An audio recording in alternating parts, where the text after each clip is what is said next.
বিসমিল্লাহির রহমানির রহিম। আমি মরহুমা বেগম খালেদা জিয়ার বড় সন্তান তারেক রহমান। আমি আজকে এখানে উপস্থিত সকল ভাইয়েরা এবং বোনেরা যারা উপস্থিত আছেন,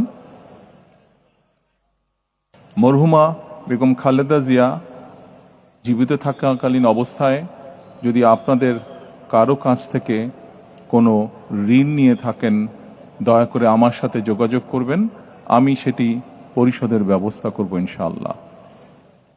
একই সাথে উনি জীবিত থাকাকালীন অবস্থায় ওনার কোনো ব্যবহারে, ওনার কোনো কথায় যদি কেউ আঘাত পেয়ে থাকেন, তাহলে মরহুমার পক্ষ থেকে আমি আপনাদের কাছে ক্ষমা প্রার্থী।